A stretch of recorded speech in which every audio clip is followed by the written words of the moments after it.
प्रभु यीशु मसीह के मधुर और जलाली नाम में आज दिनांक 20 अक्टूबर दिन गुरुवार को हम आप सब श्रोताओं का हार्दिक स्वागत करते हैं।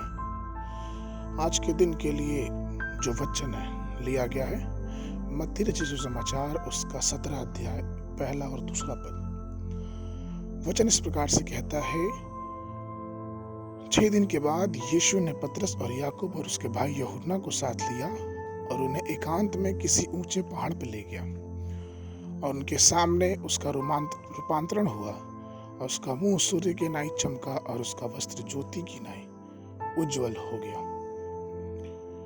प्रभु में प्रिय लोगों, आमतौर पर एक संगठन में या एक समूह में कई ऐसे होंगे जो जूनियर स्तर पे क्लर्क के रूप में काम करते होंगे, लेकिन जैसे जैसे उनका स्तर बढ़ेगा लोगों की संख्या उत्तर कम होती जाएगी। उसी प्रकार बहुत से लोगों में से केवल थोड़े ही हैं जो यीशु मसीह को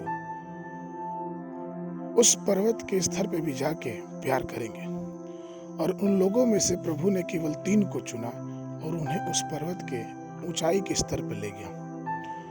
रूपांतरण के पर्वत पर यीशु मसीह सिर्फ पतरस, याकूब और यूहन्ना को लेके गए थे।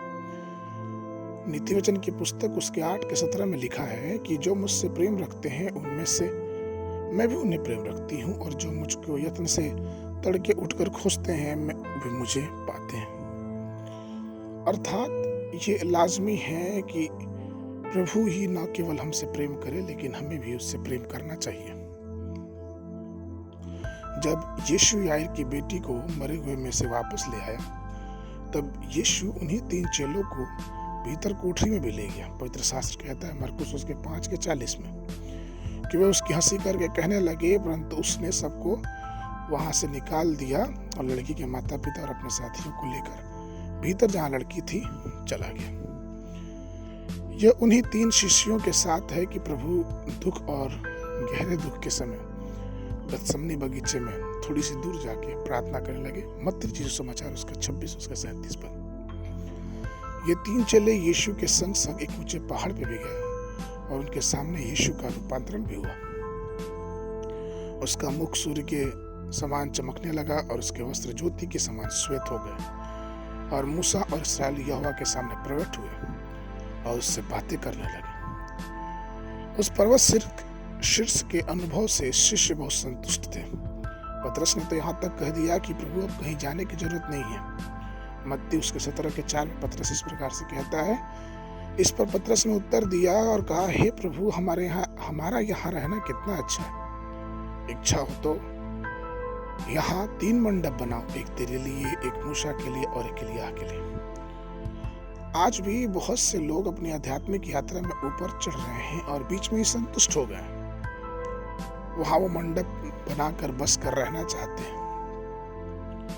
वे कुछ आध्यात्मिक अनुभव से संतुष्ट हो जाते हैं। उन्होंने कलीसिया की झांकी, धर्म उपदेश की झांकी और कुछ प्रचार करके या सुन के अपने जीवन में संतुष्टि को प्राप्त करते हैं। रूपांतरण के पर्वत के अनुभव के बाद निस्संदेह यह एक बहुत ही उच्च स्तर का अनुभव था और ये बहुत अच्छा भी था, लेकिन परमेश्वर चाहता था, प्रभु यीशु मसीह चाहता था कि उसके चेले वहीं पर रुक ना जाएं, लेकिन उस अनुभव को और भी एक दूसरे स्तर तक लेके जाएं।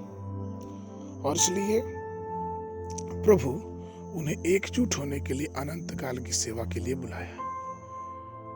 और उसके बाद हम ये देखते हैं कि किस प्रकार से उस पर्वत पर से, उस रूपांतरण के पर्वत पर से तुरंत उन्हें दूसरे ही पल नीचे आना पड़ा।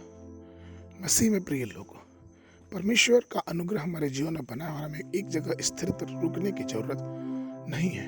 हमें चाहिए कि हम प्रभु के वचनों में लगे रहें, उतार चढ़ाव में जो भी होता है उस प्रभु की सामर्थ्य में भी आगे बढ़ते रहें। यही हम मसीहियों के जीवन का एकमात्र उद्देश्य होना चाहिए। आज के मिलन के लिए पद लिया गया है मत्ती उसके 17 के 5।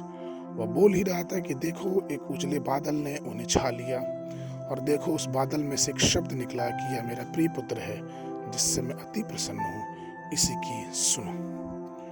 बाइबल अध्ययन के लिए सुबह के समय यशायाह नबी की पुस्तक उसके 59, 60 और 61 अध्याय, संध्या के समय 2 थिस्सलुनीयों की पत्री उसका 3 अध्याय परमेश्वर आप सबको आशीष देवे।